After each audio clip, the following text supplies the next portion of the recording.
Bismillahirrahmanirrahim. Innal hamdalillah nahmaduhu wa nasta'inuhu wa nastaghfiruh wa na'udzu billahi min shururi anfusina wa min sayyiati a'malina. Man yahdihillahu fala mudilla lahu wa man yudlilhu fala hadiya lahu. Wa asyhadu an la ilaha illallah wahdahu la syarika lahu wa asyhadu anna Muhammadan 'abduhu wa rasuluh. Amma ba'd. Rabbi shrah li sadri wa yassir li amri wahlul 'uqdatam min lisani yafqahu qawli. Rabbi zidni ilma warzuqni fahma. Allahumma inna nas'aluka ilman nafi'a wa rizqan thayyiba wa amalan mutaqabbala. Assalamualaikum warahmatullahi wabarakatuh. Apa khabar semua sihat hari ni? Ustazah tak sihat? Ya ke? Siapa cakap? Tak sihat tak duduk sini. Suara.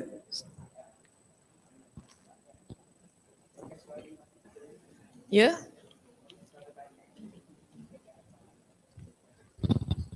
Dia mukaddimah je pakai suara bass dulu.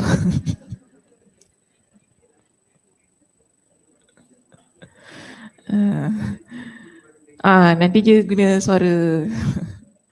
Dia kalau mula-mula terus nak pergi ni kan, gear 5 pengsan saya. Itu kita panggil teknik teknik lontaran suara. Okey, insyaAllah saya sihat, cuma saya penat je itu. Macam mana cuti raya okey? Dah beda cuti raya? Limau, tak bawa limau? Ampau? Oh, Kak Ram bagi ampau? Tak ada. Menyalahi budaya. Ya, kampung tu duit raya. Okey, hari ni muka surat apa kita?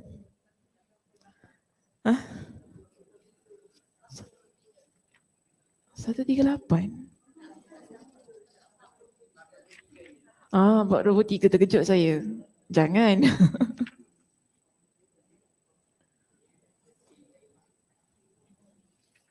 Bab 23 kan? Okey.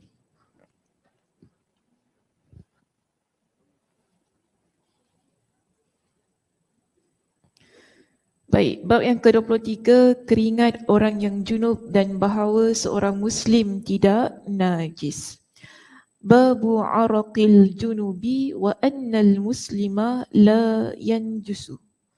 Qala al-Imam al-Bukhari rahimahullah, haddathana Ali ibn Abdullah qala haddathana Yahya qala haddathana Humaydun qala حدثنا بكر عن أبي رافع عن أبي هريرة أن النبي صلى الله عليه وسلم لقيه في بعض طريق المدينة وهو جنوب فانخنست منه فذهب فاغتسل ثم جاء فقال أين كنت يا أبا هريرة؟ قال كنت جنبا فكرهت أن أجالسك وأنا على غير طهارة. فقال سبحان الله إن المسلم لا ينجس. Maksudnya, Ali bin Abdullah meriwayatkan kepada kami, dia berkata, Yahya meriwayatkan kepada kami, dia berkata, Humaid meriwayatkan kepada kami, dia berkata, Bakar meriwayatkan kepada kami dari Abu Rafi', dari Abu Hurairah, bahawa Nabi SAW bertemu dengannya di sebuah jalan di kota Madinah, sementara dia dalam keadaan junub. Lalu aku bersembunyi dari penglihatan baginda SAW. Abu Hurairah pergi mandi, kemudian datang lagi. Nabi SAW bertanya, di manakah kamu tadi, wahai Abu Hurairah? Dia menjawab, aku tadi junub dan aku tidak suka duduk bersamamu sementara aku tidak dalam keadaan suci. Nabi SAW menjawab, Subhanallah, sesungguhnya seorang Muslim tidak najis. Okey, faham tak? Faham? Liza mana? Kat belakang, tak cukup tempat Ke sampai lambat? Oh lambat, okay. Apa tadi saya? Faham tak Kak ni, Kak Som? Apa dia Kak Som faham? Dia belum mandi junub, okay.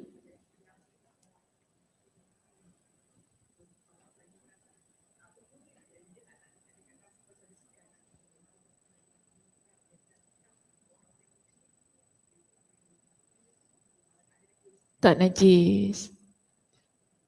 Jadi maknanya kalau tak mandi junub boleh dekat. Macam mana? Boleh ke tak? Boleh. Sebab apa yang Abu Hurairah buat. Okey, baik, jom kita tengok syarah judul bab dulu Perkataan babu araqil junubi wa annal muslima la yanjus. Bab keringat orang yang junub dan bahawa seorang muslim tidak najis. Sepertinya Al-Bukhari mengisyaratkan perselisihan pendapat mengenai keringat orang kafir. Sebahagian orang mengatakan keringat orang kafir itu hukumnya najis. Ini berdasarkan pendapat yang menyatakan badan orang kafir adalah najis, sebagaimana yang akan dijelaskan nanti. Jadi dalam judul bab di atas terdapat kalimat yang terbuang dan asumsi kalimatnya adalah bab penjelasan hukum keringat orang yang junub dan penjelasan bahawa seorang muslim tidak najis. Maka apabila seorang muslim itu tidak najis, bererti keringatnya juga tidak najis. Jadi yang dapat difahami dari lafaz tersebut adalah orang kafir itu najis sehingga keringatnya pun najis. Setuju?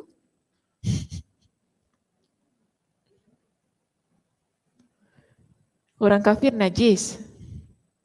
Orang muslim suci.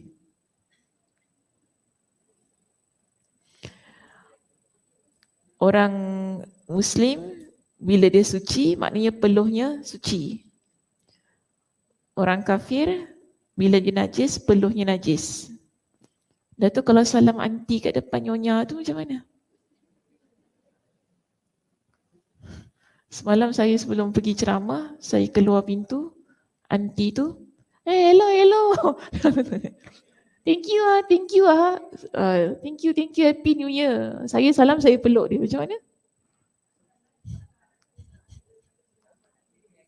Tak najis. Dia kata sini najis.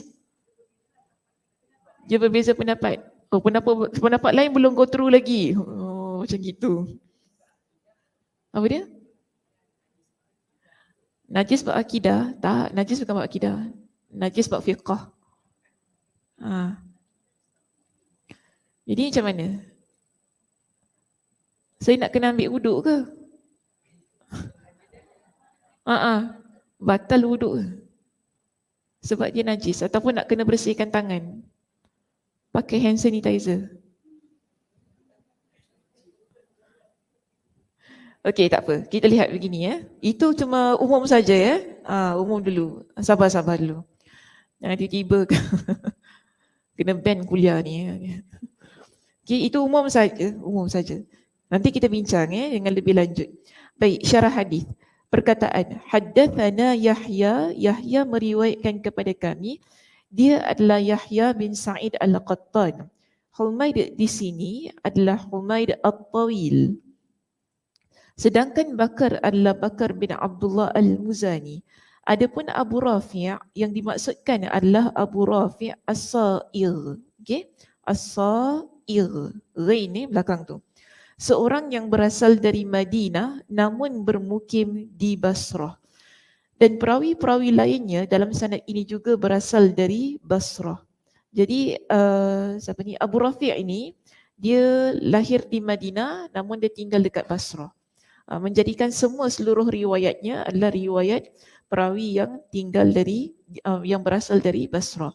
Humaid, Bakar dan Abu Rafi' ketiganya adalah tabi'in yang tercantum dalam satu silsilah sanad. Baik, seterusnya. Dalam hadis ini kita ada perkataan fi ba'di tariqin, di sebuah jalan. Demikian yang tercantum dalam majoriti riwayat. Dalam riwayat Karimah dan Al-Asili tercantum dengan lafaz turuq dalam bentuk jamak. Sementara dalam riwayat Abu Daud dan An-Nasa'i tercantum dengan lafaz laqituhu fi tariqin min turuqil Madinah. Aku bertemu dengan Nabi pada sebuah jalan di kota Madinah. Ini lebih sesuai dengan riwayat Al-Asili. Dan seterusnya kita ada perkataan wa huwa junubun. Sementara dia dalam keadaan yang junub. Siapa? Abu Hurairah. Maksudnya yang sedang junub di sini adalah Abu Hurairah. Dalam riwayat Abu Dawud tercantum wa ana junubun, dan aku sedang junub. Seterusnya di sini bila kita lihat Abu Hurairah tu dalam keadaan yang junub, kita dapati dia bersembunyi daripada Nabi sallallahu alaihi wasallam. Setelah dia jumpa dengan Nabi lah ketika dia dalam perjalanan itu. Dan di sini dia gunakan perkataan fan khanastu, lalu aku bersembunyi. Demikian yang tercantum dalam riwayat Al-Kushmihani, Al-Hamawi dan Karimah, yakni dengan huruf nun lalu huruf kha. Nampak ya? Nun kha. Fan kha. Okey? Fan khanastu. Kemudian ada huruf nun dan huruf sin. Al-Qazzaz berkata, dalam sebuah riwayat tercantum fan bakhastu dengan huruf nun lalu ba. Jadi nun ba tadi nun kha. Kan?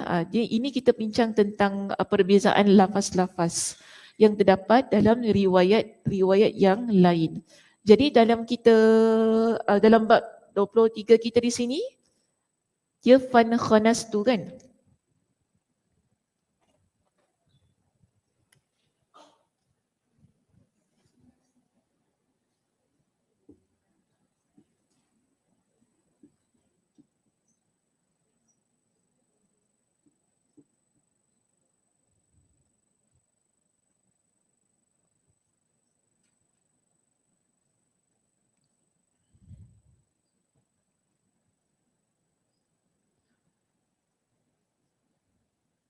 Okey, dalam bab kita yang 23,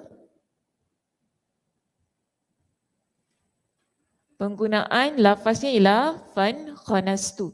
Tapi kalau dalam riwayat yang lain ada juga guna fan bakhastu.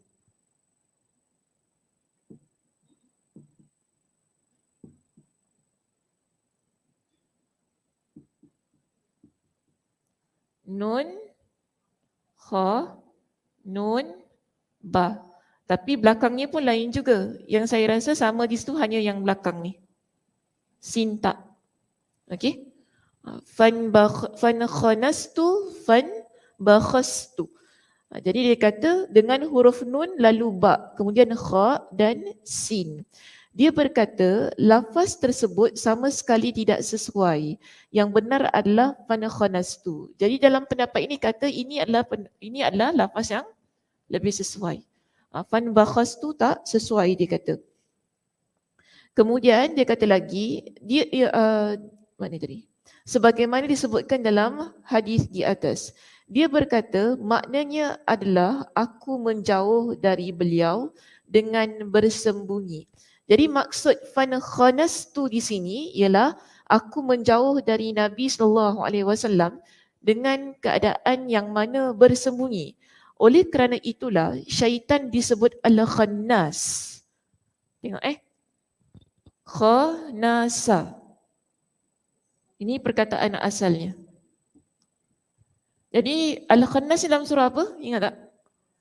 An-Nas. Baca sikit. Oh, kena baca di depan Malikin nas, ilahin nas, min syarril waswasil khannas. Kan Allah sebut begitu. Daripada kejahatan makhluk yang timbul datang. Khannas kan. min syarril waswasil khannas alladhi yuwaswisu fi sudurin nas, yang sentiasa membisik-bisikkan pada hati manusia, minal jinnati wan nas. Maknanya makhluk al-khannas ni bukan jin aja, manusia pun macam tu juga. Manusia dia kan suka bisik-bisikkan kejahatan pada kita kan. Nanti dia mulalah cakap ni. Maknanya kita ni kalau al-khannas ni jangan kata jin aja. Kalau tengok ada member gitu, kau ni al-khannas. Cakap macam tu. Kalau jumpalah members yang macam itu kan, suka jadi batu api, bisik sana, bisik sini, ajak orang kan, ngumpat sana, ngumpat sini, kita kau ni al-khannas. Nyah kau dari sini. Nanti aku baca surah An-Nas baru tahu Kalau ada kawan-kawan gitu, aku tiap muka kau. Memang tepatlah Allah kata. Jadi khanasa, asalnya khanasa al-khannas. Jadi perkataan di sini guna fan khanas tu, aku bersembunyi daripada Nabi. Sebab apa? Mula-mula kan nampak kan Abu Hurairah dia timbul kan. Maknanya dia depan Nabi kan, dia jumpa Nabi. Tapi kemudian tiba-tiba dia sembunyi. Jadi maksud al-khannas dia timbul sembunyi. Timbul ada kan, timbul datang macam tu keadaannya. Sebab tu di sini dia kata syaitan tu disebut sebagai al-khannas, yang suka membisik-bisikkan sesuatu ke dalam hati manusia. Dan sifatnya tersembunyilah. Sebab kalau kita kata di kalangan jin dengan manusia yang al-khannas ni, kita pun tak tahu kadang-kadang siapa yang jahat.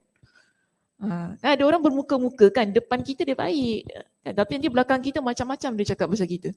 Ni al-khannas. Dia mula cerita-cerita dengan orang lain, kau tahu Sakinah tu macam gitu. Macam tu kan. Depan kita bukan main lagi pijak semua tak mati, tapi belakang kita dia bisikkan orang jadi batu api. Ni sebab al-khannas. Depan kita baik, belakang kita dia lain. Okay, kadang-kadang. Kemudian di sini kata, lafaz ini diperkuat lagi oleh riwayat yang lain dengan lafaz fansalaltu, lalu aku pergi diam-diam. Jadi kita ada perkataan yang lain yang panggil sebagai fansalaltu, yang mana memiliki maksud yang hampir sama.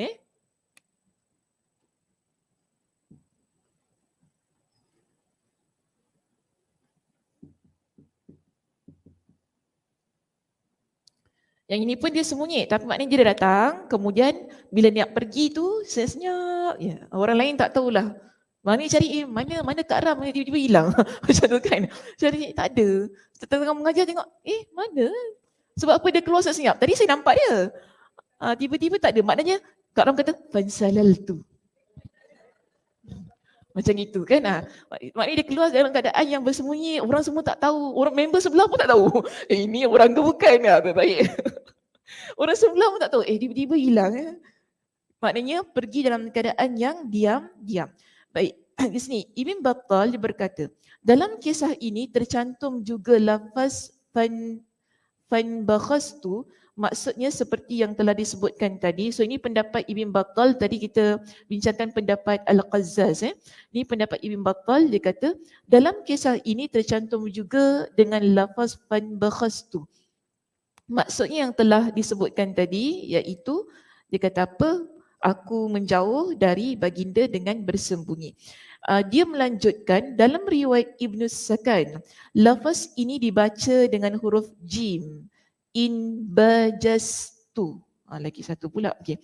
Dia mengatakan lagi kemungkinan lafaz yang diambil dari firman Allah, fan bajasat min huthnata asyrata aina, maka memancarlah daripadanya 12 mata air. Artinya mengalir dan memancar. Ini tak kenalah maksudnya. Ini juga tercantum dalam riwayat Al-Asili, Abul Waqad dan Ibn Asakir. Dalam riwayat Al-Mustamli tercantum dengan lafaz fantajastu. Okey, lagi satu. Tadi apa? Fanba jasad.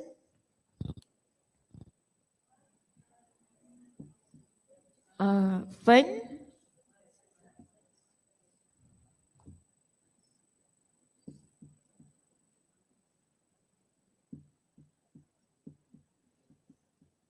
fanbajastu kan? Okay. Lepas tu lagi satu? Fannajastu kan? Fantajastu. Allah.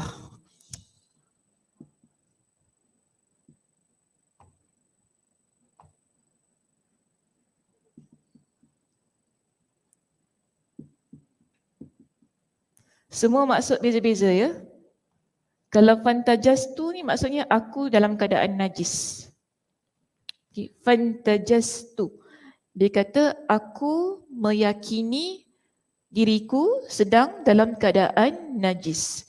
Dari situ pengertian dalam riwayat yang disanggah oleh Al-Qazzaz di atas dapat diarahkan dengan mengatakan bahawa lafaz tersebut diambil dari kata al-bakhsu yang artinya kekurangan, sehingga maknanya Abu Hurairah meyakini di kekurangan dirinya.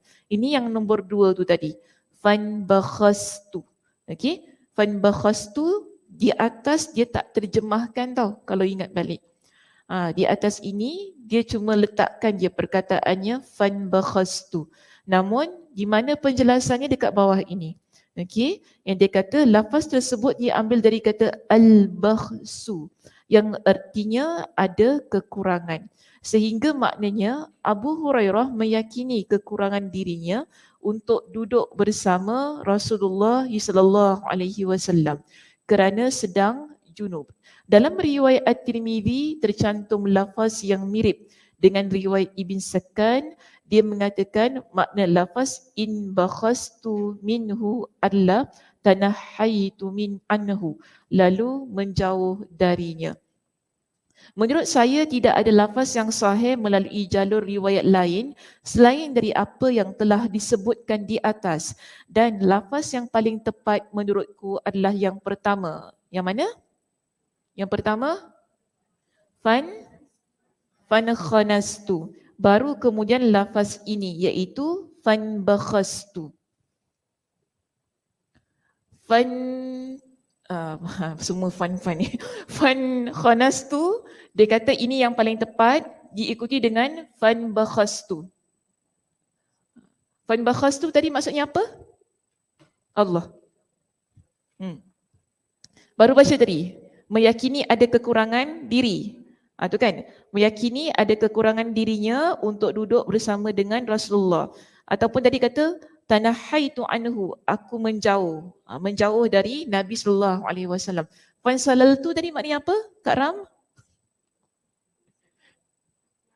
Diam-diam, pergi keluar diam-diam. Fanbajastu, memancar. Air yang memancar keluar tadi kan. Fantajastu, najis. Aku dalam keadaan yang najis. Jadi sekarang bila banyak riwayat yang mengemukakan pelbagai lafaz kan tentang hal ini, kita lihat mana yang lebih tepat. Sekarang dikata yang lebih tepat yang pertama. Yang atas tu sekali lah, bertepatan dengan hadis yang kita baru baca tadi dalam bab yang ke-23 di situ. Dan yang kedua dia kata yang ini. Tapi kalau selebihnya tidak tepat. Sebab tu di sini diterangkan para pensyarah menukilkan beraneka ragam lain yang telah mengalami tashif. Dalam ilmu hadis kita panggil ini sebagai tashif. Tashif tu maksudnya kesilapan kita catat. Kita kadang-kadang dengar kan, saya berbual, dengar kan saya berbual. Tapi mungkin ada orang lain dengar berbeza. Yang ini dengar betul-betul. Yang duduk depan semua dengar betul catat. Tapi yang belakang mungkin dengar, tak, aku dengar satu-satu je macam itu kan. Kat belakang kan. So yang depan tu dia ikut agak-agak je lah macam gitu. Jadi ramai perawi yang begitu di sini ketika mereka meriwayatkan hadis tersebut. Sehingga bila mereka meriwayatkan kembali, dia jadi tashif. Tashif ni maksudnya diterangkan dekat sini perubahan kata dari teks aslinya baik secara lafaz maupun makna kerana ulah sebahagian perawi. Jadi perawi tu dia ada kesilapan, mungkin silap dengar, silap faham kan, yang menyebabkan bila mereka catat atau bila mereka menyampaikan, mereka mengambil mengikut apa yang mereka faham ataupun perkataan yang nak dekat-dekat sama dengan apa yang mereka dengar. Kemudian di sini dia kata tidak ada gunanya lah di sini sibuk menyebutkan hal itu, tapi dari tadi dia sibuk cerita. Subhanallah. Misalnya ada yang membacanya intajashtu, contoh kan. Ada lagi yang baca intajashtu dengan huruf shin, diambil dari kata najashun. Ada juga yang membacanya inhabastu dengan huruf nun, kemudian ha, kemudian sin, diambil dari kata inhibas. Jadi kita ambil perkataan yang pertamalah di sini.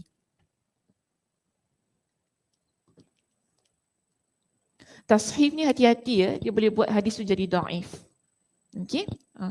Tashif. Ini kira maknanya perawi tu, sebab begini, kita kalau hadis yang sahih, dia mesti ada 5 syarat kan? Pertama, sanad bersambung. Kedua, perawi adil. Perawi dhabit. Tidak ada ilah, tidak ada syaz. Okey, 5. Baru sanadnya sahih, hadisnya sahih.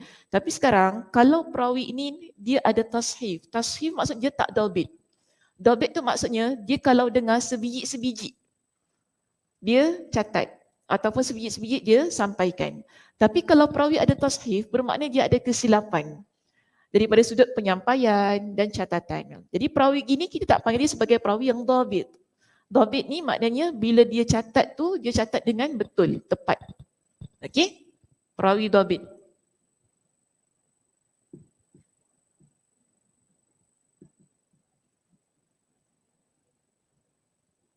Kalau perawi yang ada dalam sanad itu dia tak cukup syarat ini, jadi sanad dia kita akan ragui. Bila kita ragui dia dah terkeluar daripada syarat hadis yang sahih. Sebab tu hati-hati ya ketika kita nak baca hadis ataupun menyampaikan hadis lah, jangan berlaku sebarang tashif di situ. Nanti bimbang akan menjatuhkanlah credibility ataupun kesahihan sesebuah hadis tersebut. Baik, seterusnya perkataan innal mu'mina la yanjus. Ini kita masuk kepada perbincangan utama tagilah tentang siapa yang najis, siapa yang tak najis lah dekat sini. Baik, innal mu'mina la yanjusu. Jadi Nabi kata kepada dia, sesungguhnya orang mukmin itu tidak najis. Sebahagian ahli zahir berpegang kepada makna tekstual hadis ini. Dia mengatakan sesungguhnya orang kafir itu najis ain. Maksud najis ain ialah najis keseluruhan badannya. Lalu dia menguatkan pendapatnya tersebut dengan firman Allah Subhanahu wa taala, innamal musyrikuna najasun. Sesungguhnya orang-orang musyrik itu najis. Surah At-Taubah ayat yang ke-28. Jadi mereka yang berpegang dengan maksud zahir hadis ini, mereka menguatkan pendapat mereka dengan surah At-Taubah ayat yang ke-28. Kenapa mereka kata orang kafir itu najis? Sebab Allah kata gitu. Dia kata sebab dalam surah Taubah ayat 28, Allah kata orang kafir itu najis. Tapi kita kena ingat ayat Quran, hadis Nabi tak boleh faham ikut secara tekstual semata-mata. Al-Quran dan hadis dia mesti ada ke penerangan, pentafsiran yang tepat di kalangan para ulama supaya kita dapat lihat bagaimana konteks, bagaimana keadaan yang ditafsirkan dan difahami. Baik, di sini dia kata mengenai lafaz hadis dalam bab ini, jumhur ulama menanggapi bahawa maksudnya adalah seorang mukmin itu suci tubuhnya kerana dia terbiasa menjauhi najis. Itu maksudnya. Kita sebagai orang yang beriman, kita mesti jaga kan diri kita kan. Contoh kita selalu ambil wuduk. Okay, syarat kita sebelum ambil wuduk dia mesti bersih kan. Kita kalau nak buang air kecil, kita buang air kecil dulu. Kalau ada najis pada badan kita, kita mesti bersihkan. Ataupun kalau kita dalam keadaan yang hadas besar, kita mesti mandi terlebih dahulu. Semua kita bersihkan. Senang kata orang yang beriman ini, kita ni orang yang solat kan. Bila kita orang yang solat, kita akan sentiasa pastikan diri kita dalam keadaan yang bersih. Berbeza dengan orang yang non-Muslim. Mereka tak kisahlah kan. Selet-selet pun tak kisah kan. Maaf kan. Sebab dia tak kisah. Kalau kita kisah kan.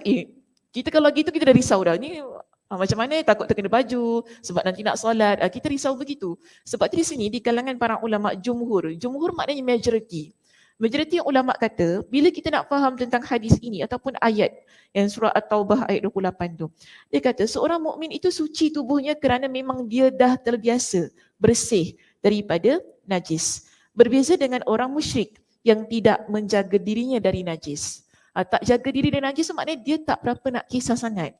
Sebab dia bukan dalam keadaan yang perlu solat. Macam kita. Bukan kita kata orang non-Muslim ni tak bersih, bukan gitu. Tapi dari sudut kebersihan actually kita yang lebih bersih. Sebab apa kita nak solat tu nanti kan perlu jaga kebersihannya. Dan di sini mereka kata, sedangkan mengenai ayat tersebut, jumhur ulama menjawab bahawa maksudnya adalah mereka itu najis kerana keyakinannya. Keyakinan tu maksud akidah.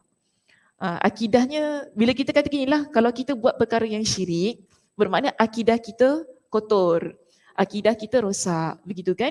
So dia kata kerana keyakinannya dan juga kerana terbiasa dengan kotoran. Jumhur ulama juga beralasan Allah Subhanahu Wa Taala membolehkan kita iaitu kaum muslimin menikahi para wanita ahlul kitab. Padahal sebagaimana dimaklumi siapa saja yang bersetubuh dengan mereka pasti tidak dapat menghindar dari terkena peluh mereka iaitu keringat mereka. Meskipun demikian apabila si suami yang muslim bersetubuh dengan isterinya yang ahlul kitab maka dia juga wajib mandi junub. Sama sepertinya wajibnya dia mandi junub kerana bersetubuh dengan isterinya yang muslimah.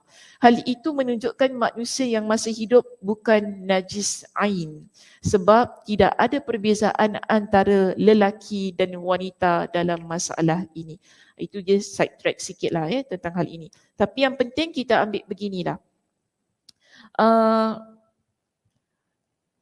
Muslim, okay, kita kata mereka suci kerana mereka sentiasa menjaga kebersihan. Kalau yang non-Muslim ini kita tak boleh anggap mereka ni najis secara mutlak. Perlu difahami dengan maksud yang lebih harmoni lah di sini.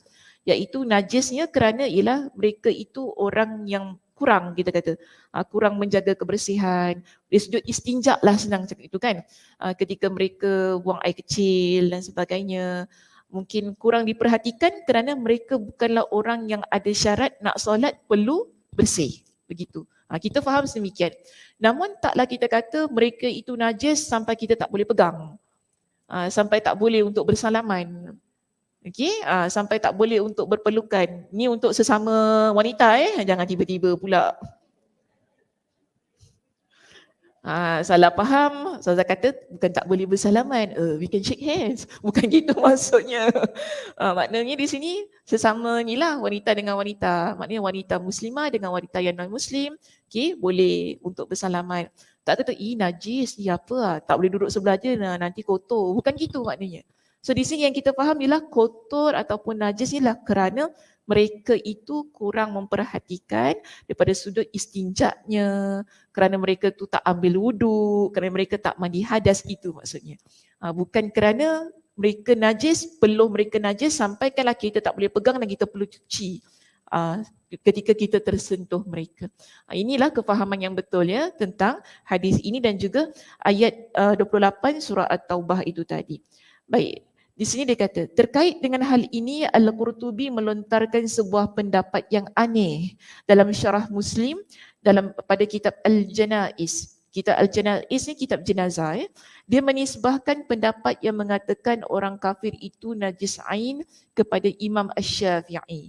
Penjelasan masalah mayat orang yang meninggal ini akan disebutkan nanti dalam kitab Al-Janaiz insya-Allah. Itu tak apalah, itu nanti kita akan bincangkan di bab yang lain. Pendapat yang aneh ni, dia cuma mungkin dia nak bagikan kita semangat lah supaya baca kitab sampai kitab Janaiz. Jadi kalau nak tahu sangat, boleh bukalah dalam kitab tersebut. Baik, di sini kita lihat. Dalam hadis ini terdapat beberapa faedah. So, kita ada 7 pengajaran yang boleh kita ambil. Pertama ialah anjuran agar bersuci ketika melakukan perkara-perkara yang mulia. Okay, perkara-perkara yang mulia tu apa? Solat, baca Quran, lagi?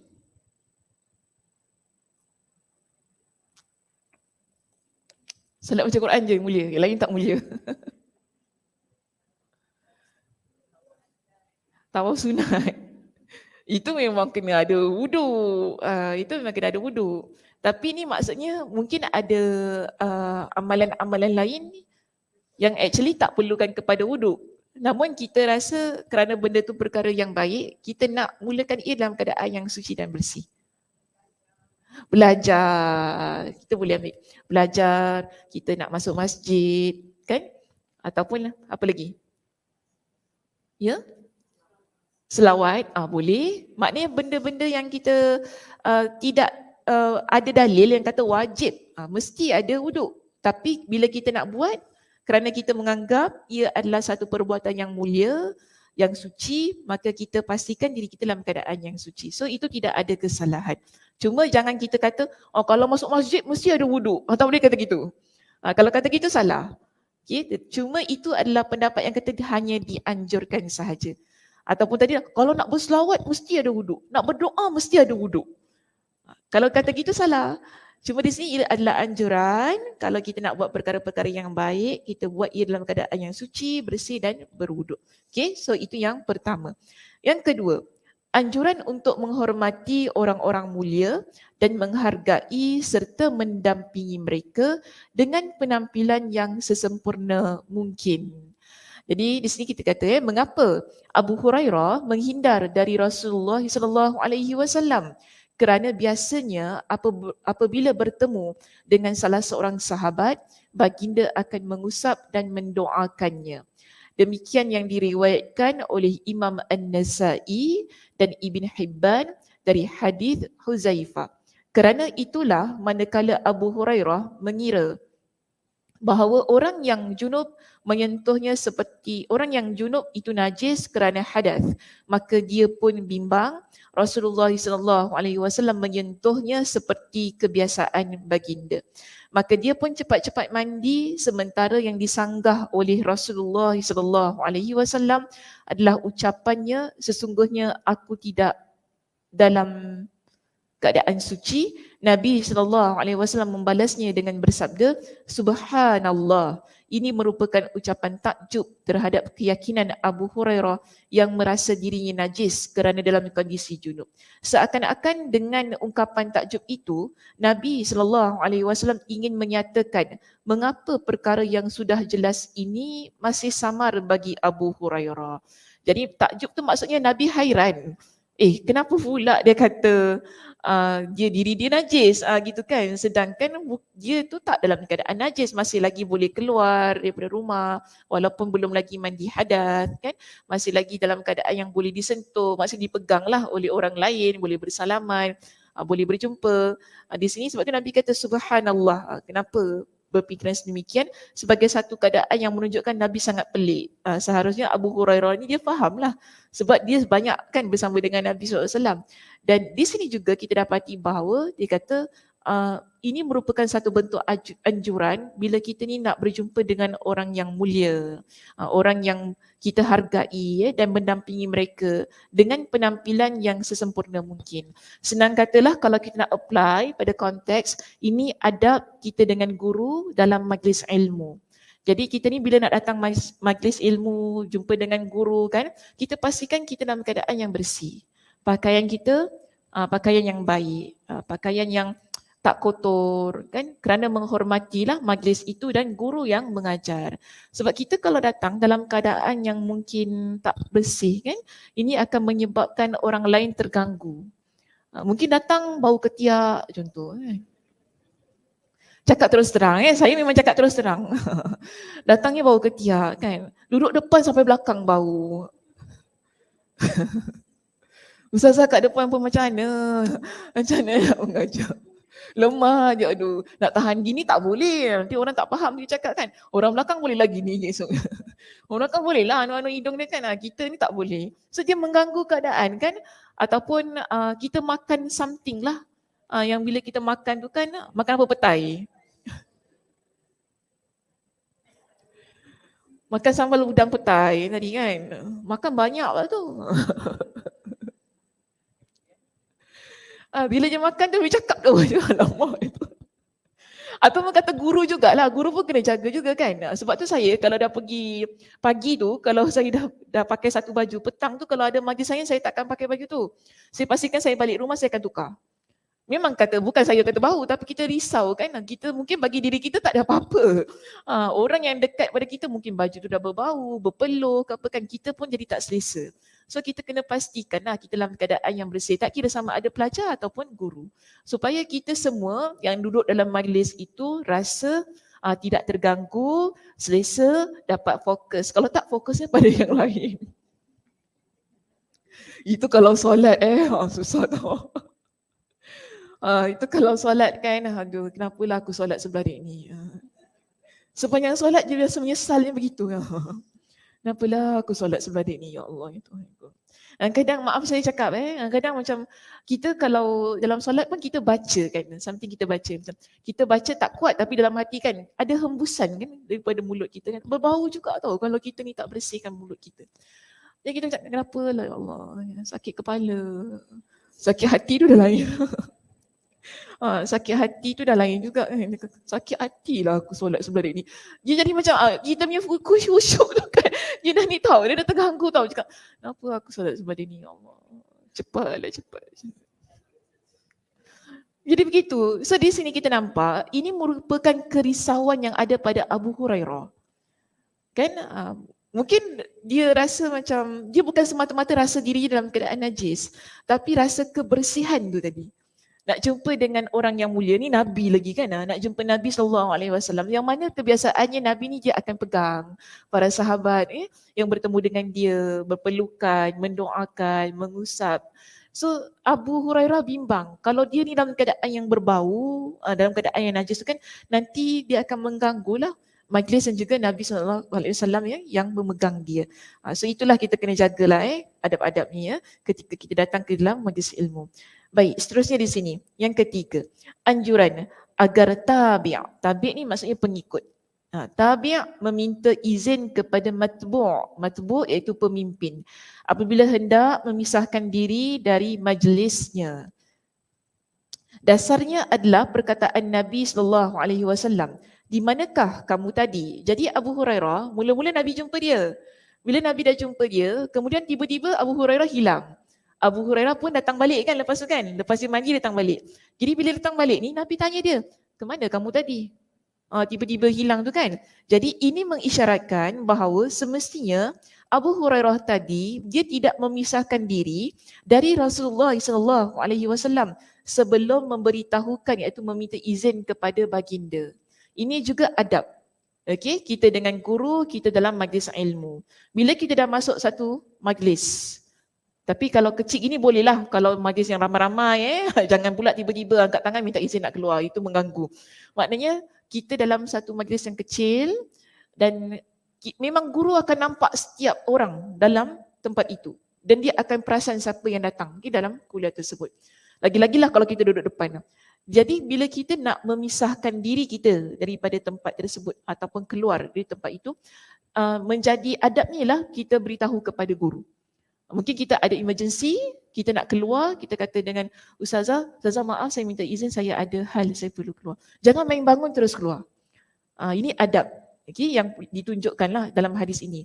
Jadi guru tu tak tertanya-tanya, kenapa keluar, aku salah cakap ke? Macam kan? Dia terasa ke? Risau juga kita tiba-tiba kan, orang tiba-tiba bangun keluar. Dia terasa ke aku cakap? Nanti dia akan menimbulkan perasaan yang tidak enak antara guru dengan pelajar ataupun dengan kawan-kawan lah. Kita dah duduk sebelah-sebelah gini, tiba-tiba Kak Aisyah bangun. Cik Ana bangun ke? Saya bangun saya bangun aku bau ke? Nampak tak? Dia akan timbulkan perasaan yang begitu. Seeloknya mungkin Kak Aisyah mungkin kata, maaf Aisyah nak pergi tandas kejap. Maknanya Cik Aisyah tahu, pergi tandas. Ustazah nampak kenapa ni Cik Ana? Dia kata, dia ni nak pergi tandas Ustazah. Maknanya kita faham kan? Ini kita kata adab.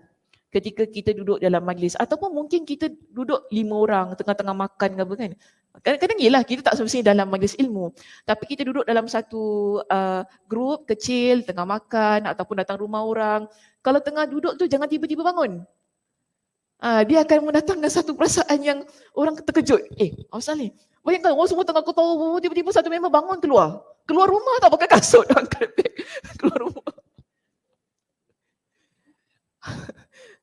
Kalau, yelah bayangkan kalau keadaan macam tu kan, kita nanti pelik, kenapa dia keluar? Tiba-tiba semua krik, krik, krik. Dia bunyi macam itu kan? Kenapa dia keluar? Semua jadi senyap. Senyap kita akan jadi pelik. Dia akan tertanya-tanya kan, pasal dia? Tak salah cakap ke? Apa tak? Tulang kau. Agaknya kau cakap. Dia jadi macam itu. Padahal bukan. Padahal mungkin dia rasa dia nak terkentut. Ya terbuang angin ke? Tapi takkan nak terbuang angin. Kejap aku nak buang angin keluar. Masalah. Tapi tak kisah pun kalau cakap pun kan. Sebab kita member-member semua dah rapat. Semua kita dah tahu kan perangai masing-masing. Okey je. Sekejap aku nak keluar kejap buang angin, nak buang angin ke apa. Pergi. Semua orang pun mempersilakan. Pergi kau, jangan buang air kat sini kan. Jangan buang air pula. Jangan buang angin kat sini kan. Ini masalah. So di sini kita belajar daripada hadis ini. Dalam sebuah majlis ataupun kita dalam majlis ilmu ataupun kita dalam satu kumpulan kan, bila kita nak memisahkan diri kita daripada kumpulan tersebut ataupun daripada majlis itu, adabnya ialah kita maklumkan kepada guru ataupun kepada orang dalam majlis tersebut. Jadi kita ni tidak mendatangkan assumptions kepada orang yang sedang duduk bersama dengan kita, akhirnya nanti jadilah fitnah, cakap-cakap belakang kan, dia tak enak begitu. So inilah yang dipelajarilah daripada hadis itu pada poin kita yang ketiga di sini. Baik, seterusnya yang keempat. Anjuran agar pemimpin mengingatkan pengikutnya untuk selalu melakukan perbuatan yang benar walaupun dia tidak menanyakannya. Okay, sekarang ini kita nampak dalam hadis ini Abu Hurairah dia tak tanya pun pada Nabi, adakah orang yang dalam keadaan junub itu najis? Ada tak dia tanya? Tak ada. Tapi sekarang ini bila Nabi tahu Abu Hurairah tu menyangka, berpegang dengan pendapat kata orang yang dalam keadaan junub itu najis, Nabi betulkan pendapat dia. Sebab tu tadi Nabi kata apa? Subhanallah kan? Seterusnya Nabi kata innal muslimah la yanjus. Jadi ini merupakan satu anjuran kepada kita. Pemimpin ni tak semestinya kita kata guru, leader, majikan, tak semestinya. Kita mungkin seorang ibu di rumah. Anak kita tak tanya apa-apa pada kita. Tapi kita tahu dia ada satu pendapat ataupun pandangan yang silap. Yang dipegang dan kita nampak. Maka di sini kita ada kewajipan untuk membetulkan apa yang dia pegang, apa yang dia faham. Ataupun kita ada adik-beradik, kawan contohnya kan. Kawan tu, aku tak dekat dengan kau sebab aku rasa diri aku najis. Mungkin dia kata gitu kan. Kita pun kata, engkau najis lah. Janganlah cakap gitu kat kawan tu. Kita kena betulkan, taklah kan Nabi kata innal muslimah la yanjus. Kita betulkanlah pendapat dia supaya dia faham. Walaupun dia tak kata kan, walaupun dia tak kata kita, kalau aku dalam keadaan junub aku najis tak? Dia tak tanya gitu. Tapi daripada perlakuan dia, kita tahu ada kesilapan, ada kesalahan. Yang kita ni mengetahui, kita ada ilmu, kita usaha betulkan. Tapi jangan dengan cara yang kasar ya. Kita nak betulkan, nanti orang kata, aku tak tanya kau pun. Itu masalah juga. Kadang orang sensitif kan. Sensitif betul. Dia kata, aku tak tanya kau pun. Aku dah pegang macam ini, aku pegang macam inilah. Mungkin dia kata gitu kan. Tak. Kita ni kena jaga juga kata-kata kita kan. Takkan itu pun kau tak tahu. Kita janganlah kata gitu. Itu dah memang. Bila kita nak membetulkan satu keadaan, takkan dia pun tak tahu benda basic tau. Basic. Sakit hati kalau kawan gitu alamak, rasa macam nak cepu. Basic umur kau dah berapa umur dah gini-gini tak tahu yang orang Islam ni tak najis. Kita kalau cakap gitu menyakitkan hati orang lain kan. Lebih baik tu diam. Kau diam lagi cantik. Gitu. Kalau macam gini perangai kau diam lagi cantik. Kita kata gitu kan. So maknanya bila kita nak cakap balik tu kan, kita nampak kau dia ni dah silap ni kan. So kita gunakan perkataan yang baik. Kita pun cakap setahu saya kan, setahu saya kita ni tak macam itulah sebab hari tu saya belajar gini-gini. Tapi tak tahulah mungkin awak ada pendapat yang lain. Cakaplah macam itu kan. Sebab mungkin dia ada belajar dengan ustaz lain kata orang Islam ni najis. Orang Islam ni, orang kalau dalam keadaan junub tu najis. Kan? So kita pun terfikir juga mungkin dia dengar pendapat yang lain. So bila kita nak lontarkan pendapat kita, dia mesti dalam keadaan yang sangat santun supaya tidak menyebabkan orang lari daripada kita. Bahkan mungkin orang berterima kasih kepada kita. Kita nak begitulah kan. Alhamdulillah lah kau cakap aku tak tahu. Umur aku dah 60 tahun tak tahu. Gitu kan. So kita ni bila gunakan perkataan yang baik dengan orang yang mungkin dia tak bertanya tapi dia buat salah kan kat situ kan. Kita guna perkataan yang baik, dia akan rasa bersyukur. Sebab ada orang yang sudi untuk membetulkan pendapat dia di situ. Okey, so yang kelima di sini. Penjelasan bolehnya menunda awal waktu wajibnya mandi. Maksud di sinilah, kita tak semestinya kalau kita dalam keadaan junub terus-terus kita kena mandi. Okey, mungkin ada orang yang dia disibukkan dengan perkara-perkara yang lain, kan? Dia nak buat benda yang lain dulu, okey, boleh saja. Yang penting kena mandi. Okey. Tapi jangan tunggu sampai 2 minggu baru nak mandi.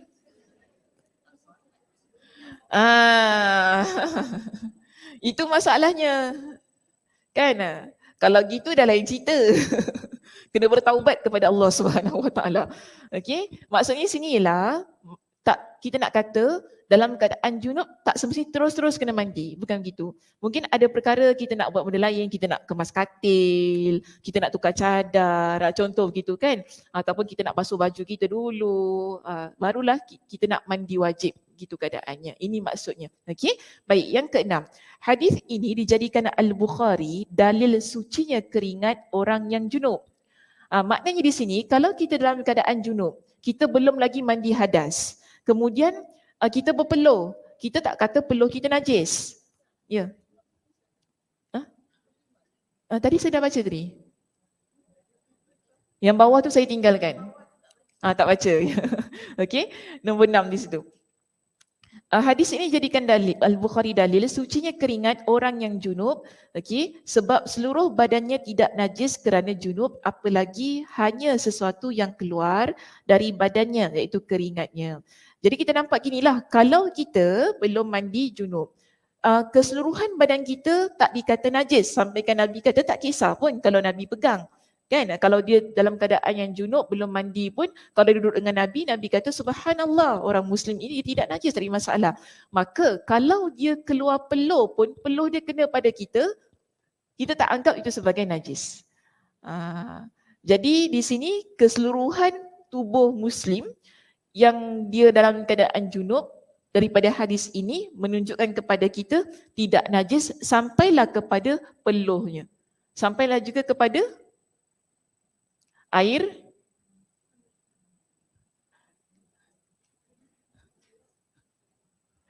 liurnya. Okey. Air liurnya lah. Kalau berbual-bual kan nanti kan terpecik-pecik kan. Betul tak? Kita kalau berbual dengan orang kita kadang terpecik-pecik. Excited sangat. Terkeluar, najis. Kita tak kata gitu dengan kawan kita, najis lah kau ni. Taklah sampai begitu keadaannya, betul tak? So ini semualah termasuk ya, keseluruhannya suka kasut. Apa tu? Ada terjadi ke dalam hidup? Suka sangat. Baik, yang ketujuh di sini. Hadis ini juga dijadikan Al-Bukhari dalil bolehnya seseorang yang junub mengerjakan aktiviti yang diperlukan sebelum mandi junub. Ini sama dengan nombor 5 lah di situ. Mana tadi? Bolehnya seorang yang junub mengerjakan aktiviti yang diperlukan sebelum mandi junub. Kerana itu beliau mengatakan pada bab berikutnya pernyataan yang mendukung hal ini. Okay. Jadi di situ kita kena bacalah bab yang ke-24 ya, untuk menjelaskan pengajaran nombor yang ke-7. Okey, saya baca sikit di sini bab yang ke-24 sikit. Kenapa?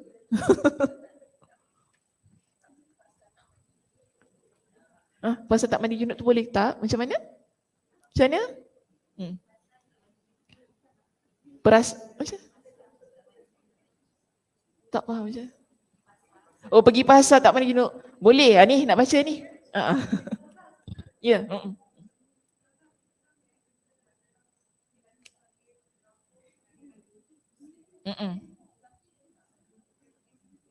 Dia tak. Dia orang Islam, okey. Dia tak praktis. Maknanya dia tak solat. Dia tak mandi hadas semua.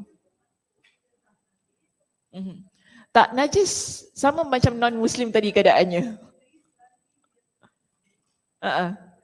Yes.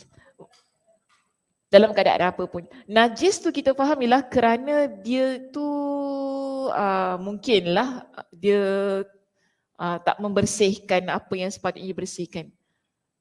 Kesian kalau gitu kan. Sedih lah. Ya. Mm-mm.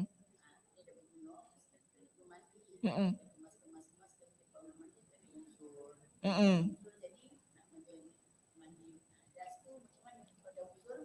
Kalau dah uzur tak perlu mandi. Sebab dia sendiri dalam keadaan yang hadas besar. Bila dia uzur kan, kita dalam keadaan uzur, kita dalam keadaan yang hadas besar sebenarnya. Jadi maknanya kalau kita mandi pun dia tak memberikan, dia tak mengangkat hadas itu. Dia begitu keadaannya. Mandi lepas habis nantilah. Oh, tunda sampai uzur ya.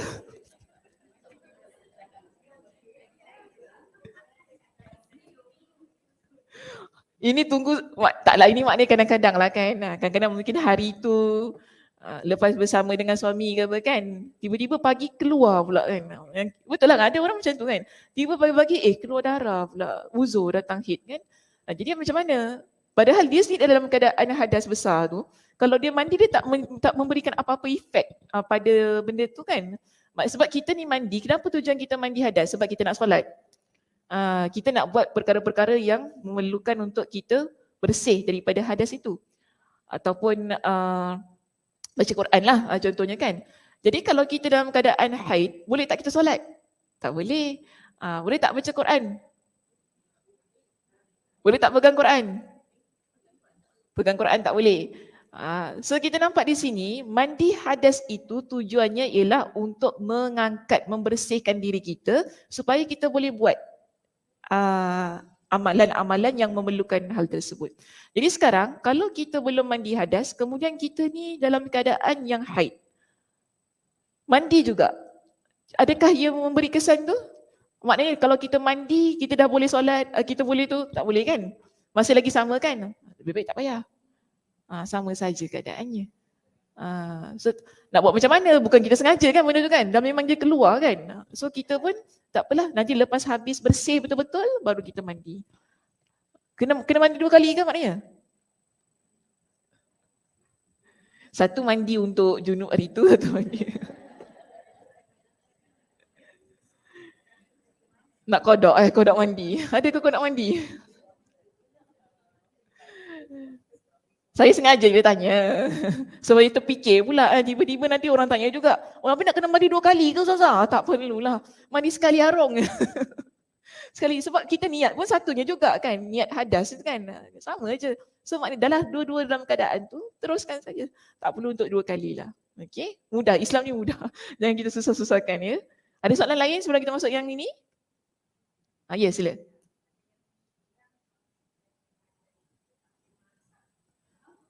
Oh, kalau dalam keadaan hadas tak boleh masak. Kenapa nanti tak sedap? Sukalah. Korang ni, orang tanya seriously suka. Kak Maini nampak dengar mana tu? Ya. Oh, mempengaruhi makanan itu. Oh, betul lah juga soalan saya tadi. Oh, betul lah orang dulu cakap gitu ya? Oh. Oh, ada pendapat gitu. Oh, subhanallah. Subhanallah. Saya baru dengar hari ini. Sepanjang umur 42 tahun ini baru saya dengar. Betul. Oh, ada pendapat gitu ya, orang lama-lama kata gitu. Oh, patutlah Kak Baini tanya. Oh, saya ingatkan mana-mana pun. Okey, tapi tak, tak betul pendapat tu. Nak masak boleh masak lah. Sebab tu tadi saya kata, pendapat dia kata, tak, macam contoh kan, kita dalam bulan Ramadan kan, kita bangun kan, kita mesti nak kelang kabut nak masak untuk sahur kan. Mungkin kita tak sempat mandi lagi tau. Siapa pernah buat? Tanya, siapa pernah buat? Angkat tangan. Betul, belum mandi. Kita mungkin, maaf saya kata mungkin sebelum tu, malam tu kita bersama dengan suami kita, ataupun kita dalam keadaan haid kan. Kita dalam keadaan haid, kita actually dah kering. Tapi kita kata ini kalau mandi takut tak sempat nak masak nanti kan. Kita terus masak. Macam tu kan keadaannya kan. Maknanya kita dalam keadaan hadas. Kita terus masak. Kita belum mandi lagi junub tu. Ataupun belum mandi hadas besar lagi. Terus kita pergi dapur, kita masak sebab nanti masuk waktu takut tak sempat nanti kan budak-budak nak makan, suami nak makan. Ia menyejaskan makanan ke? Tak ya?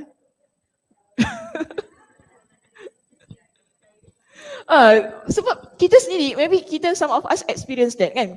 Kita macam tak sempat nak mandi lagi, bangun-bangun terus ngailiu pergi dapur potong bawang, kolong kabut semua masak, telur kocok, masuk. Kecil kabut kan, hidangkan makanan dalam keadaan yang kopek-kopek tu. Kopek-kopek.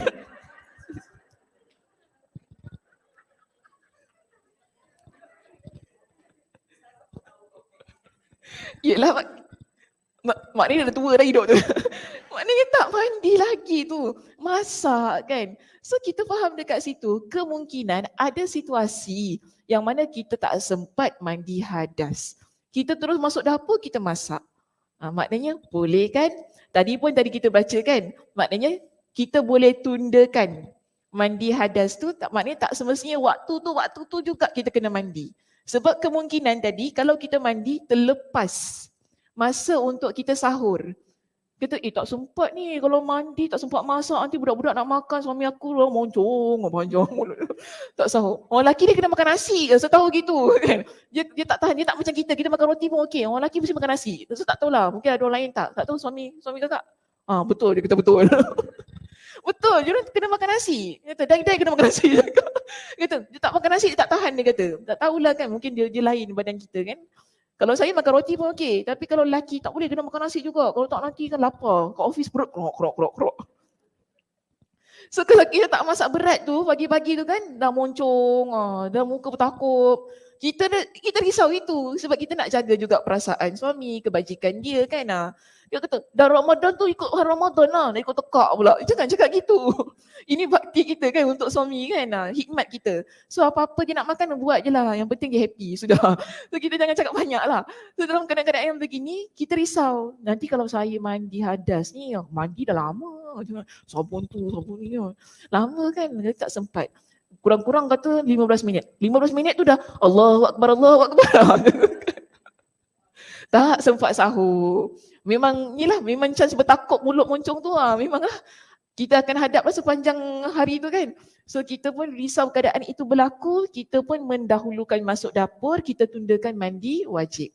Jadi boleh tak? Boleh. Dia tak menjejaskanlah makanan tu basi ke, tak sedap ke, tak menjejaskan pun. Okey, mungkin tu saya tak tahulah, mungkin dulu-dulu pernah berlaku peristiwa yang begitulah. Biasanya orang lama-lama ni dia melihat kepada peristiwa yang berlaku. Bila ada peristiwa yang benar berlaku, itulah yang dia pegang, tak boleh. Mungkin agaknya dulu orang kata kau duduk kat tangga tu, ketahui orang tua, betul-betul berlaku kan. Sampai itulah orang kata, anak dara jangan duduk kat tangga, nanti kau yang orang tua. Gitu kan. Sampai itulah mak-mak kita pegang, jangan duduk kat tangga, nanti kau yang orang tua. Gitu pula kataannya. Sebab dah pernah berlaku, dia pun pegang macam tu, takut. Takut kan. Tapi taklah, tak ada. Itu depends on experience, pengalaman masing-masing. Dia tak semestinya. Okay. Panjang pula syarah bab masuk dapur tak mandi hadas ni. Okay, kita masuk bab 24 di sini ya. Orang junub keluar rumah dan berjalan di pasar dan tempat lainnya. Nampak? Dia tak mandi tu pergi pasar. Pergi shopping mall. Pergi Delifrance. Coffee Bean, sarapan-sarapan. Ke pergi apa? Assalam, makan prata. Tak ada lagu remaja. Betul kan? Tak solat subuh. Taklah, mungkin kejadiannya selepas solat subuh. Kejadiannya selepas solat subuh. Itu yang dia ni tak sempat nak mandi tu kan, kelang kabut. Okey, baik, seterusnya di sini. Babul junubi yakhruju wa yamshi fi suqi wa ghairi. Di sini kita ada sebuah athar yang dimuatkan, wa qala Ata'un yahtajimul junubu wa yuqallimu azfarahu wa yahliqu ra'sahu wa in lam yatawadda. Ata' berkata, orang yang junub boleh berbekam, memotong kuku, mencukur rambutnya walaupun belum berwuduk.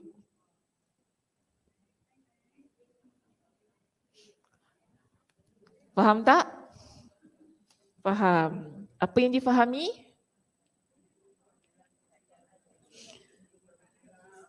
Dalam keadaan hadas, seseorang itu dia boleh potong kuku, boleh potong rambut, boleh berbekam, dan wa ghairi. Wa ghairi itu maksudnya dia kalau lihat kepada topik atas kan, buat benda-benda yang lain selain daripada pergi pasar tu tau. Wa illam yatawadda, walaupun dia tidak berwuduk. Okey. Baik, nanti kita bincang macam mana keadaannya. Qala al-Imam Al-Bukhari rahimahullah, haddatsana Abdul A'la, haddatsana Abdul A'la bin Hammad qala haddatsana Yazid bin Zurai'in qala haddatsana Sa'idun an Qatadata anna Anas bin Malik haddatsahum anna Nabiyallahi sallallahu alaihi wasallam kana yatufu ala nisaihi fil lailatil wahidah walahu yawma idzin tis'u niswah. Abdul A'la bin Hammad meriwayatkan kepada kami, dia berkata, Yazid bin Zuraya meriwayatkan kepada kami, dia berkata, Sa'id meriwayatkan kepada kami dari Qatadah bahawasanya Anas bin Malik menyampaikan kepada kami, kepada mereka bahawa Nabi SAW menggiliri isteri-isteri baginda dalam satu malam. Saat itu baginda memiliki 9 orang isteri.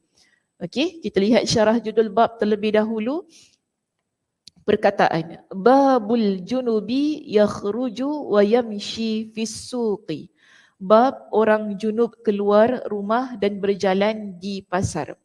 Perkataan wa ghairihi dan tempat lainnya. Okey, dibaca majrur makna baris bawah dan artinya wa ghairi suqi, selain pasar. Boleh juga dari sisi makna iaitu dibaca marfu' dengan mengatafkannya kepada yakhruju, keluar rumah. Baca marfu' maksudnya wa ghairuhu. Kira itu kita baca dengan baris marfu' apa? Depan. Okey. Okey. Baris depan baris dhammah. Betul lah, okey.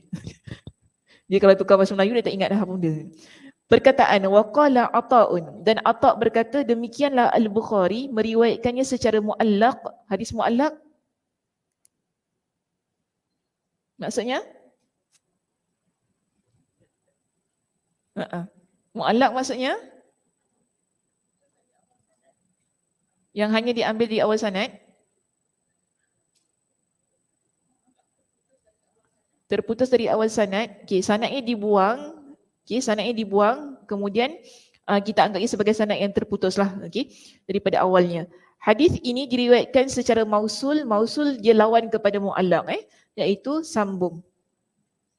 Oleh Abdul Razak dari Ibn Jurayj dari Ata'. Lalu dia menambahkan lafaz wa yatli bin nurah dan mencukur dengan pisau cukur. Barangkali perbuatan-perbuatan inilah yang dimaksudkan dengan perkataan Al-Bukhari wa ghairuhu, dan selainnya apabila lafaz ini dibaca marfu' pada judul bab di atas. Selainnya boleh kita fahami dengan perbuatan-perbuatan yang lain, itulah tadi. Contoh, tak semestinya berbekam, memotong kuku, mencukur rambut.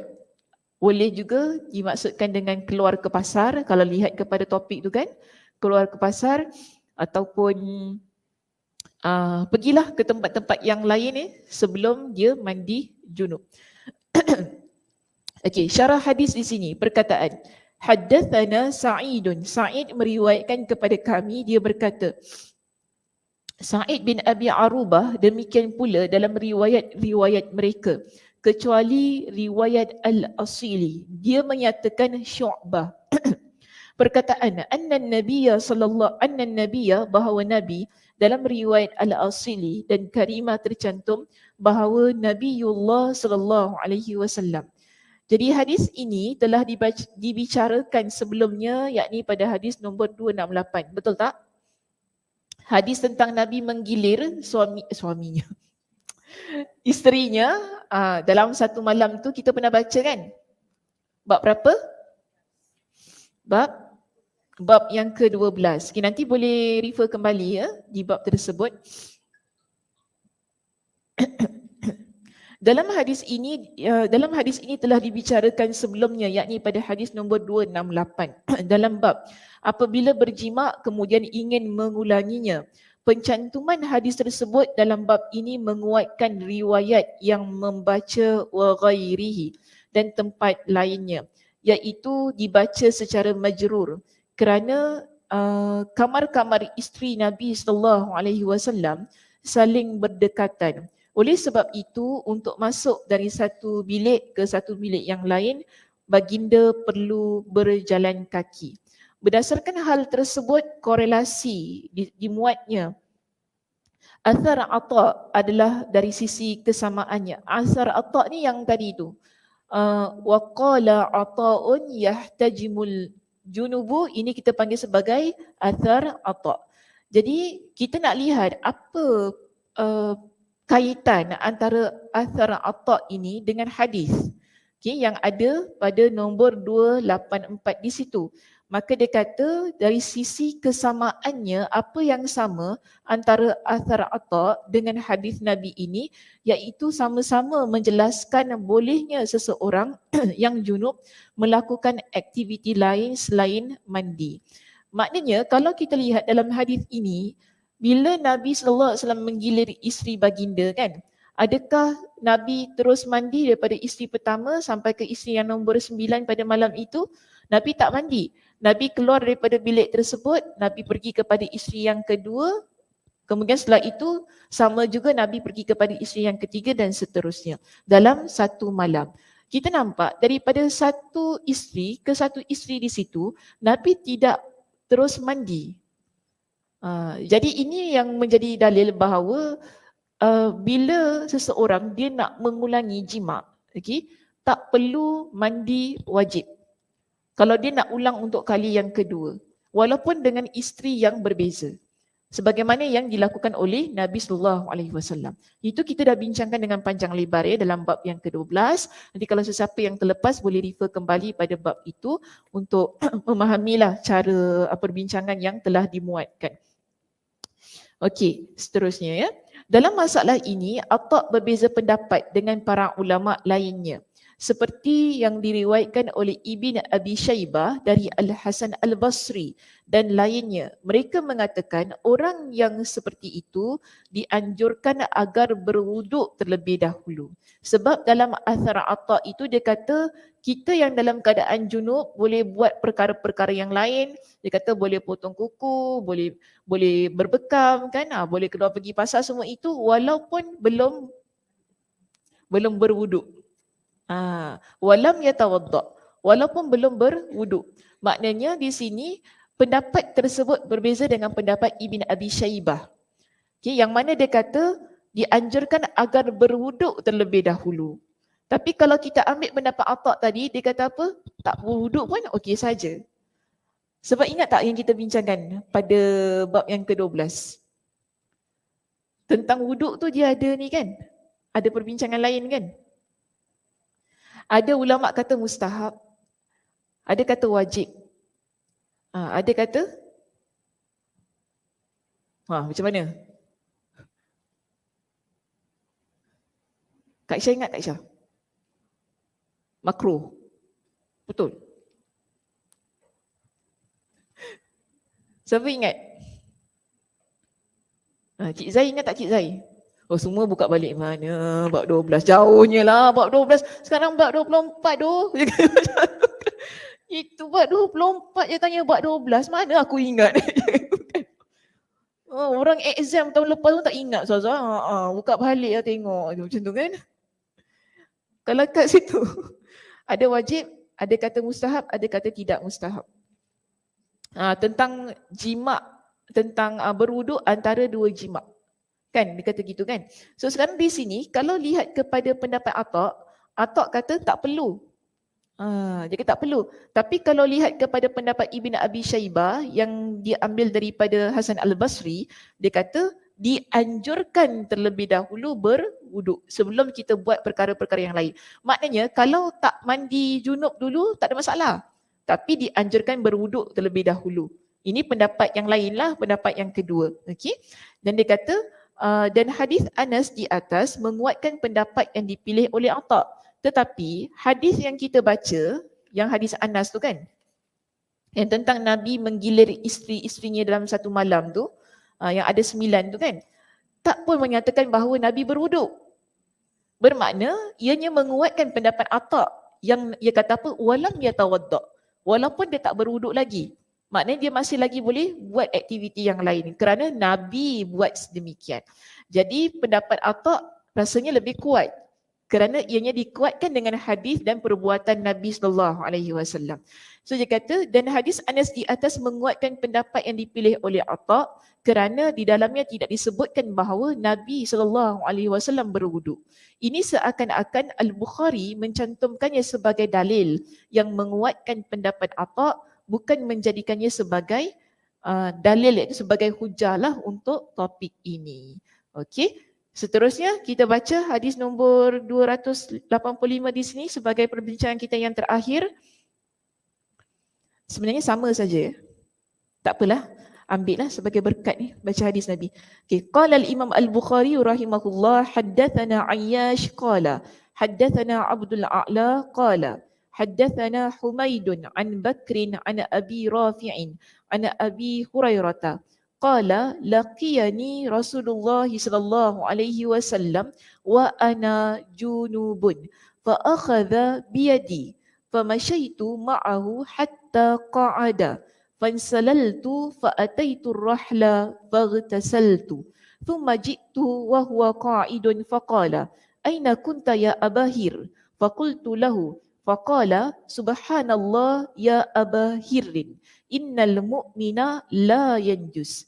Ayyash meriwayatkan kepada kami, dia berkata, Abdul A'la meriwayatkan kepada kami, dia berkata, Humaid meriwayatkan kepada kami dari Bakar, dari Abu Rafi', dari Abu Hurairah radhiyallahu an, dia berkata, Rasulullah sallallahu alaihi wasallam bertemu denganku sementara aku dalam keadaan junub.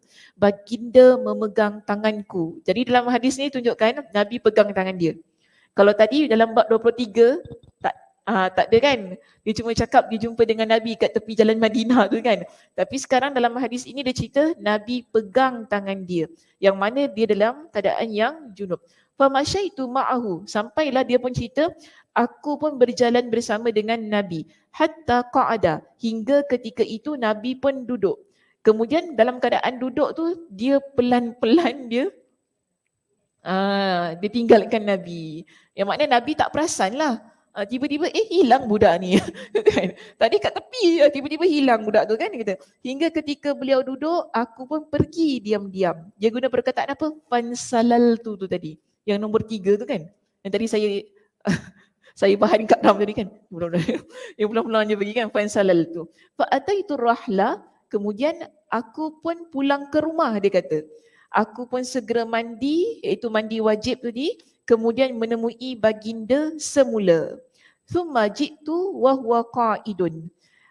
Ternyata beliau masih duduk di situ. Bila Abu Hurairah datang dekat tempat tadi, dia kata Nabi masih lagi dekat situ dan Nabi masih lagi duduk dekat situ. Kemudian Nabi tanya dia, engkau pergi mana wahai Abu Hir?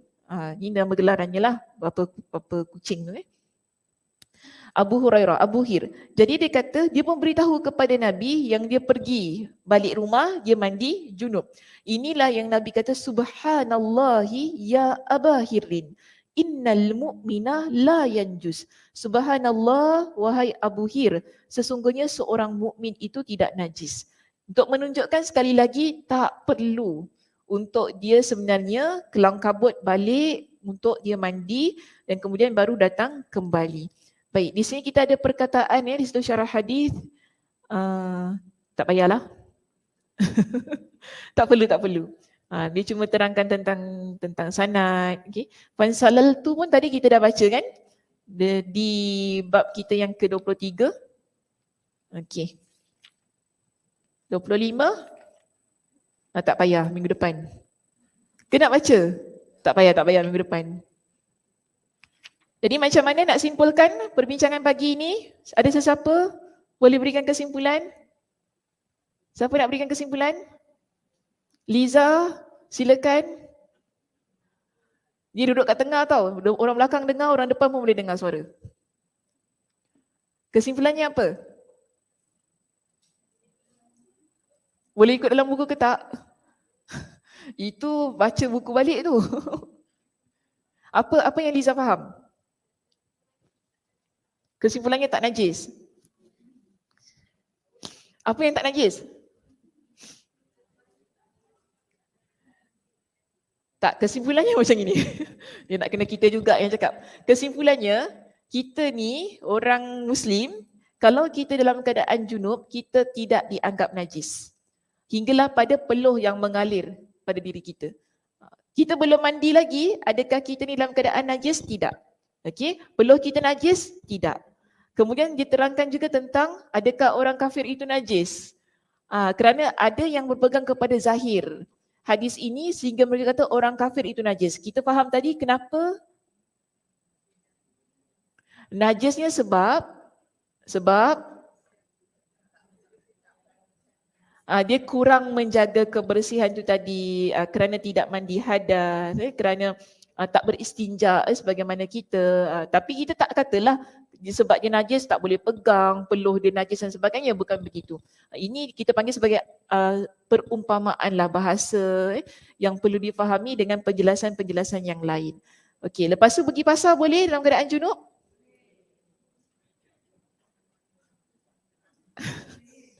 Boleh, okey. Potong kuku boleh? Boleh. Potong rambut boleh? Okay, tak nak dengar lagi orang tanya Saya belum mandi junub, potong kuku boleh? Allahu Akbar. Boleh masak? Soalan tu. Boleh masak? Boleh. Boleh pegang makanan? Boleh. Alhamdulillah. Semuanya jelas. Okey, baik. Itu sahaja. Ya. Kalau tak boleh? Oh, kalau tak boleh best lah tak payah masak. Betul juga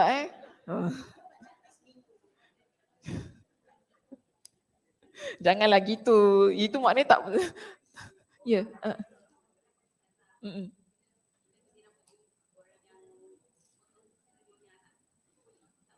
Macam mana kita? Nyonya potong rambut kita. Boleh je, tak ada masalah. Yang penting tertutup tempat tu. Tak boleh sebab apa? Dia non-Muslim. Okey, sebab aurat kan? Sebab ada pendapat yang kata gitu. Ada pendapat yang mengatakan bahawa aurat kita dengan wanita non-Muslim sama dengan aurat dengan lelaki ajnabi. Dengan lelaki bukan mahram kita. So siapa yang berpegang dengan pendapat yang kuat, yang sangat syadid itu, memang tak dapat lah. Cuma macam inilah saya nasihatkan. Kalau dapat, kita pun bukan satu keadaan yang sangat mendesak kan. Kita nak potong rambut ataupun potong rambut di kedai yang non-Muslim kan. Kita pun ada banyak kan kedai-kedai muslimah yang potong rambut kan. So kalau kita ada peluang itu, kita pergi. Okey, kita pilih yang lebih menyelamatkan. Supaya tak termasuk pada hukum-hukum yang begitulah. Tapi kalau memang kat tempat tu memang tak ada langsung kedai potong rambut ataupun tak ada langsung muslimah yang pandai potong rambut, memang kena pergi kedai dia, memang kena pergi jumpa dia, pergilah dengan dia. Gitu keadaannya. Ataupun kita rasa macam keadaan tempat itu selamat, yang mana bila dia potong rambut kita tu dalam keadaan yang tertutup antara kita dengan dia saja. Kita ambil pendekatan macam kita jumpa dengan doktor yang non-Muslim, yang perempuan. Kan kadang-kadang kita kena buka, buka anggota-anggota badan yang tak sepatutnya dilihat kan. Tapi kita kata, kau non-Muslim tak boleh tengok aku sama dengan lelaki. Dia mana faham? Gitu kan. Dan masalahnya kita dah tak ada pilihan. So dialah yang merawat kita, dia yang spesialis kita kan. Yang penting dia perempuan, dah sudah. Kita kata boleh sahaja. Cuma kalau ada pilihan, terbaik kita cari yang muslimah. Okey? Itulah. Tapi pendapatnya betul. Wallahu a'lam bishawab. Ada soalan lagi? Tak ada? Betul? Okey, alhamdulillah. Terima kasih semuanya di atas perhatiannya. Mudah-mudahan Allah Subhanahu Wa Taala memberkati pertemuan kita pada pagi ini. Allah Subhanahu Wa Taala memberikan kepada kita dengan kesihatan, kelapangan masa untuk terus-terusan beribadah kepada Allah Subhanahu Wa Taala. Saya tutup dengan tasbih kafarah. Subhanakallahumma wa bihamdika asyhadu an la ilaha illa anta astaghfiruka wa atubu ilaik. Assalamualaikum warahmatullahi wabarakatuh.